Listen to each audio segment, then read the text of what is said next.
श्री स्वामी समर्थ. जय जय स्वामी समर्थ. स्वामींचं नाव घेऊन मी आजच्या ह्या नवीन व्हिडिओला सुरुवात करते. कोणत्याही कार्याची सुरुवात प्रथम गणपती स्मरण पूजनेने केली जाते. जे कार्य हाती घेतले आहे ते निर्विघ्नपणे पार पडावे. अडथळे, संकटे, समस्या, अडचणी दूर होऊन कार्यसिद्धी यशस्वी व्हावी यासाठी गणपतीचे आवाहन केले जाते. गणपती उपासनेमध्ये चतुर्थी तिथीला सर्वाधिक महत्त्व आहे. 2026 मधील पहिली संकष्टी चतुर्थीला अंगारक योग जुळून आलेला आहे. संकष्टी चतुर्थी अंगारक योग येणे अतिशय शुभ मानले जाते. यंदा 6 जानेवारी म्हणजेच मंगळवारी आहे अंगारकी संकष्टी चतुर्थी. मंगळवारी चतुर्थी आली की अंगारक योग जुळून येतो. अंगारक म्हणजे मंगळ ग्रह, जो निखाऱ्यासारखा लाल भडक दिसतो. त्याने भारद्वाज ऋषींकडून गणेश मंत्र घेतला आणि गणरायाची उपासना केली.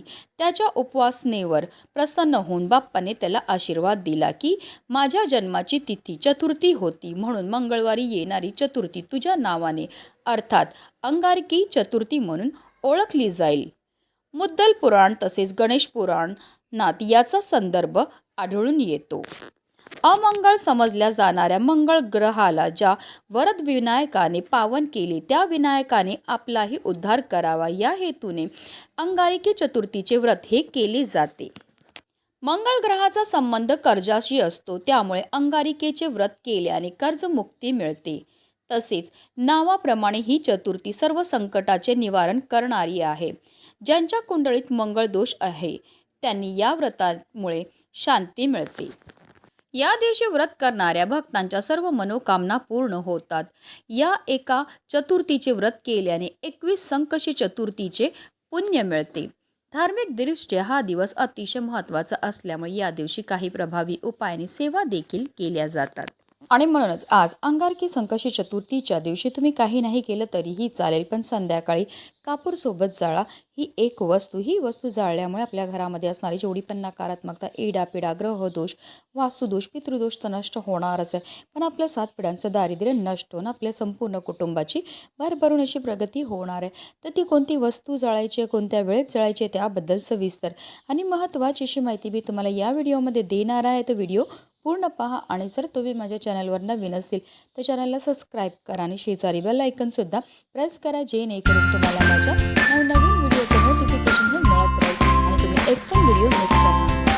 अगदी तुमच्यापासून माझ्यापर्यंत प्रत्येकजण खूप मेहनत करतो, खूप कष्ट करतो, जेणेकरून आपल्या आयुष्यामध्ये सुख समृद्धी नांदेल. पण बऱ्याचदा काय होतं ना, आपल्या घरामध्ये काही दोष असतात किंवा आपल्यामध्ये काही दोष असतात, त्यामुळे सुद्धा आपल्याला कोणत्याही क्षेत्रामध्ये यश मिळत नाही. आपण मेहनत तर करतो, कष्ट तर करतो, पण आपल्या कष्टाला आपल्या नशिबाची साथही मिळत नाही. आपल्या घरी पैसा तर येतो, पण आलेला पैसा टिकून राहत नाही. जर आपल्या घरामध्ये वारंवार भांडणं होत असेल, कलह होत असतील, आजार पण येत असेल, नवरा बायकोचं पटत नसेल किंवा आपली मुलं खूप चिडचिड करतात, हट्टीपणा करतात, आजारी पडतात, त्यांना केलेला अभ्यास लक्षात राहत नसेल किंवा आपली मुलं खूप शिकलेली आहेत पण त्यांना मनासारखी नोकरी प्राप्त होत नसेल, मुलांचा विवाह जुळण्यामध्ये समस्या येत असतील, संतान प्राप्तीमध्ये समस्या येत असतील, तर या प्रकारच्या समस्या का निर्माण होतात? तर त्या निर्माण होतात आपल्यामध्ये किंवा आपल्या घरामध्ये असणाऱ्या दोषांमुळे.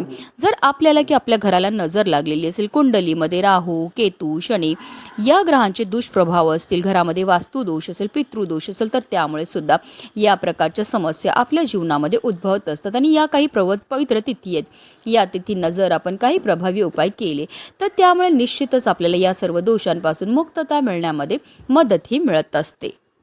आता हा उपाय आपल्याला कधी करायचा? तर हा उपाय आपल्याला आज संध्याकाळी 6 वाजल्यापासून 7:30ची जी वेळ असते ती माता लक्ष्मीची आगमनाची वेळ असते आणि त्यावेळेमध्ये जर आपण काही प्रभावी उपाय केले तर त्यामुळे माता लक्ष्मी ही आपल्यावर प्रसन्न होते आणि तिचं अखंड आगमन आपल्या घरामध्ये होत असतं. पण आता काही कारणास्तव जर तुम्हाला या वेळेमध्ये हा उपाय करणं शक्य नाही झालं तर अगदी रात्री 12 वाजेपर्यंत सुद्धा तुम्ही हा उपाय जो आहे तो करू शकतात. हा उपाय सुरू करायच्या अगोदर सर्वप्रथम आपल्याला देवघरामध्ये दिवा हा प्रज्वलित करून घ्यायचा आहे. कारण कोणतीही सेवा किंवा कोणताही उपाय जर आपण अग्नीच्या साक्षीने केला तर त्यामध्ये आपल्याला निश्चितच सफलताही प्राप्त होत असते. त्यानंतर आपल्याला विधिवत गणपती बाप्पांची पूजाही करून घ्यायची आणि त्यानंतर आपल्याला आपल्या घराचे सर्व दरवाजे आणि खिडक्या खोलून घ्यायच्यात. कारण आपल्या घरामध्ये असणारी जेवढी पण नकारात्मकता, इडापिडा, दोष आहेत, अलक्ष्मी आहे, तिला आपल्याला घरातनं बाहेर काढून टाकायचं आहे. हा संपूर्ण उपाय आपण देवघरासमोर बसून करणार आहे. तर आपल्याला एक मातीची पंती ही घ्यायची आहे, कारण मातीच्या पंतीमध्ये सकारात्मक अशा लहरी असतात. मातीची पंती ही पंचतत्वापासून बनलेली असते. त्या मातीच्या पंतीमध्ये आपल्याला एक सुक्या खोबऱ्याची वाटी ही ठेवायची आहे. नारळामध्ये आपल्यामध्ये असणारी जेवढी पण नकारात्मकता आहे ती शोषून घेण्याची क्षमता असते. तसेच नारळ हे गणपती बाप्पांना अतिशय प्रिय आहे. आता तुमच्याकडे अख्खी नारळाची वाटी नसेल तर एक छोटा तुकडा जरी तुम्ही त्या मातीच्या पंतीमध्ये टाकला तरीही चालणार आहे. तसेच आपल्याला 5 भीमसेनी कापूरच्या वड्यासुद्धा घ्यायच्यात. मी प्रत्येक उपायामध्ये नेहमी सांगत असते की आवर्जून आपल्याला भीमसेनी कापूरच वापरायचा आहे, कारण तो नैसर्गिकरित्या बनलेला असतो. त्याच्यामध्ये जे तत्व असतात ते आपल्यामध्ये आणि आपल्या घरामध्ये असणारी जेवढी पण नकारात्मकता, इडापिडा, ग्रहदोष, वास्तुदोष, पितृदोष दूर करण्याकरता अतिशय प्रभावी मानला जातो. तसेच आपल्याला 5 लवंगा आणि 3 हिरव्या वेलची सुद्धा घ्यायच्या. ज्या लवंग आणि हिरव्या वेलची आपण घेणार आहेत त्या व्यवस्थित पाहून घ्यायच्या. त्या अखंड असाव्या, कुठेही तुटलेल्या, फुटलेल्या किंवा खराब झालेल्या नसाव्या. ज्याप्रमाणे लवंग आणि हिरव्या वेलची आपल्या जीवनाची चव वाढवतात, त्याचप्रमाणे आपलं भाग्य उजळायचं काम सुद्धा करत असतात. तसेच लवंग आणि हिरव्या वेलची हा माता लक्ष्मीला सुद्धा अतिशय प्रिय आहेत. आणि जेव्हा पण आपण माता लक्ष्मीला प्रिय असणाऱ्या वस्तूंपासून काही उपाय किंवा सेवा करतो तर त्यामुळे माता लक्ष्मी ही आपल्यावर प्रसन्न होते आणि तिचं अखंड आगमन आपल्या घरामध्ये होत असतं. आता या लवंग आणि हिरव्या वेलची सुद्धा आपल्याला त्या मातीच्या पंतीमध्ये नेऊन टाकायचे आहेत. तसेच आपल्याला चिमूटभर काळे तीळ सुद्धा घ्यायचे. तीळ हे गणपती बाप्पांना अतिशय प्रिय. तसेच काळे तीळ हे आपल्या पितरांना सुद्धा समर्पित आहेत. आणि जेव्हा पण आपण काळे तिळांपासून काही उपाय किंवा सेवा करतो तर त्यामुळे आपल्या जीवनामध्ये असणारा प्रखरातला प्रखर पितृदोष, ग्रहदोष, शत्रुपीडा, दारिद्र्य दूर होण्यामध्ये मदतही मिळत असते, कारण तिळांना दारिद्र्यनाशक असं सुद्धा म्हटलं जातं. आता हे काळे तीळ आपल्या उजव्या हातामध्ये घ्यायचे आणि आपल्या घरामध्ये जेवढे पण सदस्य असतील त्या प्रत्येक सदस्याच्या डोक्यापासून पायापर्यंत आपल्याला 7 वेळा हे काळे तीळ उतरवायचे आणि त्यानंतर हे काळे तीळ सुद्धा आपल्याला त्या मातीच्या पंतीमध्ये नेऊन टाकायचे आहेत. आता देवघरामध्ये प्रज्वलित असलेल्या दिव्याच्या मदतीने आपल्याला या मातीच्या पंतीमध्ये असणारा जो कापूर आहे तो प्रज्वलित करून घ्यायचा आहे. कापूर प्रज्वलित झाला की त्यामध्ये आपल्याला थोडंसं तूप सुद्धा टाकायचे. तूप देखील गणपती बाप्पांना अतिशय प्रिय आहे. तसेच माता लक्ष्मीला सुद्धा अतिशय प्रिय. तूप टाकल्यामुळे प्रचंड धूर हा निर्माण होतो. काही वेळा करता आपल्याला ही मातीची पंती जी ती देवघरासमोरच ठेवायची आणि त्यानंतर ही मातीची पंती आपल्याला तिकडनं उचलायची आहे आणि याचा जो धूर आहे तो आपल्या संपूर्ण घरामध्ये आपल्याला फिरवायचा.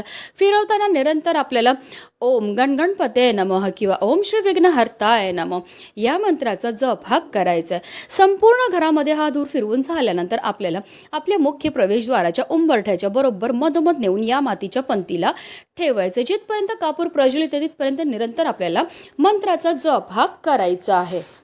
जेव्हा आपण कापूर सोबत या वस्तू जाळतो त्याचबरोबर मंत्राचा जप करतो त्यामुळे आपल्या घरामध्ये असणारी जेवढी पण नकारात्मकता, इडापिडा, ग्रहदोष, वास्तुदोष, पितृदोष, अलक्ष्मी असते ती घरातनं काढता पाय करून निघून जाते. आणि ज्या घरामध्ये कोणत्याही प्रकारचे दोष नसतात त्याच घरामध्ये माता लक्ष्मीचं आगमन हे होत असतं. आता या मातीच्या पंतीमध्ये असणारा कापूर शांत झाला की यामध्ये काही वस्तू असतील ज्या जळालेल्या असेल, काही वस्तू नाही जळालेल्या असेल तर त्या वस्तू आपल्या घरापासून लांब नेऊन आपल्याला टाकून द्यायच्यात. अशा रीतीने आपल्याला हा उपाय जो आहे तो आज संध्याकाळी करायचा. अतिशय प्रभावी असा हा उपाय केल्यामुळे आपल्या जीवनामध्ये असणारी जेवढी पण नकारात्मकता, इडापिडा, ग्रहदोष, वास्तुदोष, पितृदोष तर दूर होणारच आहे, पण आपलं 7 पिढ्यांचं दारिद्र्य नष्ट होऊन आपल्या संपूर्ण कुटुंबाची भरभरून अशी प्रगती होणार आहे.